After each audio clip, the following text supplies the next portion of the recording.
First of all, I would like to address some of the tweets and reporting that I saw from Pakistan that sort of uh, that tried to portray Rabin Raffle as a CIA agent or a secret agent who has been sent to Islamabad to negotiate a deal with Imran Khan. I think that is wrong. Yes, she is a former CIA person, but she then long time ago she joined the U.S. State Department, rose to become Assistant Secretary of State, and then she retired as Assistant Secretary of State, and she was one of those senior U.S. diplomats who have always sided with Pakistan on every issue. She, in Washington, for a long time, she was considered the closest friend of Pakistan. I mean, the closest friend that Pakistan has ever had in the US Capitol. So much so that she was hated by the Indian lobby in Washington. So now she is she retired by what, about 15, 16 years ago. And so she is not an active service person. She's not linked to any US government organization anymore. And so, so she has not been sent to Islamabad as an agent of the US administration to negotiate a deal with Pakistan. If anything, she is there on her own on a visa, which obviously was approved by the Pakistan government. So, so if she is there, I think only because she has had a lifelong interest in Pakistan. She has many friends in Pakistan. That includes Imran Khan. She was very close to Benazir Bhutto. She is a friend of our former ambassador Malia Lodi. She knows Nawaz Sharif, and I'm surprised why people are sort of depicting her as an agent on a secret mission. There is a realization within PTI, and I think even Imran Khan is reconsidering his approach towards the United States. See, Americans understand that sometimes people drag them into disputes because it is always popular to blame America for everything. And it is even more true for Pakistan, where we, on one hand, we demand a very close, special relationship with the United States. We want the United States to continue supporting Pakistan, providing us with economic and material support and everything. And on the other hand, we also like to continue condemning America. So it is always popular to blame America for whatever happens in Pakistan. Americans understand and they don't even mind that. But what they do not want is to bring this attitude, this approach to the United States. You can do whatever you want to do in Pakistan, but they don't want you to involve American citizens into that kind of dispute, because that will create problems here. And what really made them upset is this thing that PTI did in America, which is sort of involving Pakistani Americans. Now, of course, Pakistani Americans are US citizens and they cannot participate in any activity that hurts the interests of the United States. And when you start sort of launch campaign like Go Donald Go, targeting a particular official of the State Department, chanting slogans against him, holding meetings discussing him and the so-called US conspiracy against Pakistan, what Americans fear is that would encourage militancy within the Pakistani American community.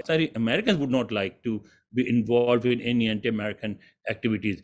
Therefore, I think PTI made a mistake, and they are realizing their mistake, and they are trying to assure the Americans that whatever Imran Khan said about Donald Rue and the so-called US conspiracy to bring his government down was a political position, and that he or his party does not hold any grudges against America, and that they would like to have normal relationship with the United States, and that their supporters in America are true faithful Americans, and they are not involved in any anti-American activities. So I think that is very much. They have also hired a lobbyist in America who are trying to improve America, PTI's image in America.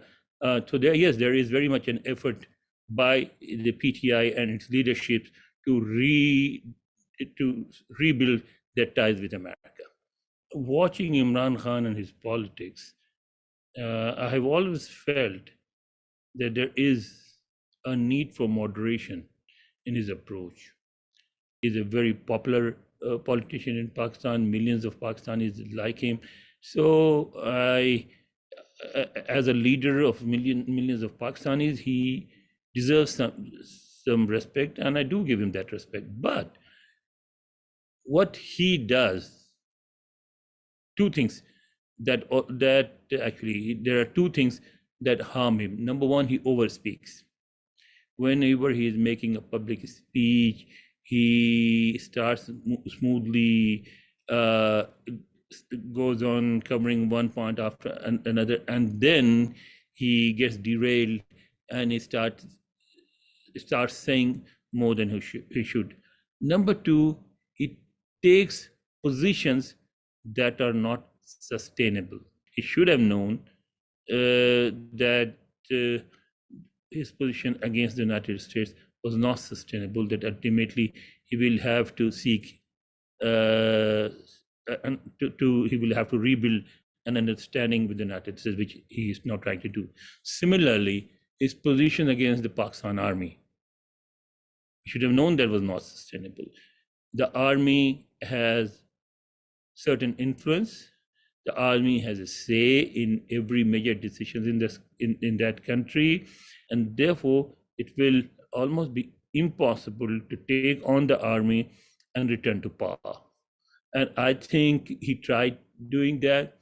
He tried to bring people out in the streets. People do support his position. He is popular, but people are not willing to come out in the street on the streets and confront the army. That is not going to happen, at least in Punjab. People are not going to actually start coming out and taking a position against the army, at least not yet.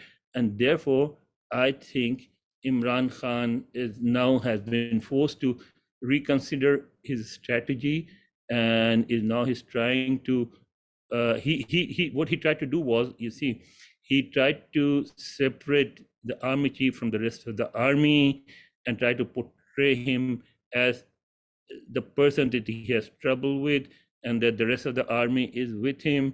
And if the army somehow gets rid of Bajwa, then everything will be hunky-dory. He will be back in power, the army will behind him, and he will rule the country as he was, or maybe even more, with more power than he did in the past, But we all knew that was not going to happen in Pakistan. But army is not going to take a position against his own chief as long as that chief is in service, and that army does not even say anything negative against his former chief. Number two, the people of Pakistan were never going to confront the army in the way that he wanted, and I think he has realized that, and he's now sort of sending these peace messages to the army chief, which is a positive thing for Pakistan. Their strategy is not working. The strategy to isolate Bajwa from the rest of the army and to force the government to bring in a person of their liking and then let them take over the government and return to power with more support and everything, that is not happening. And therefore they were forced to reconsider their strategy.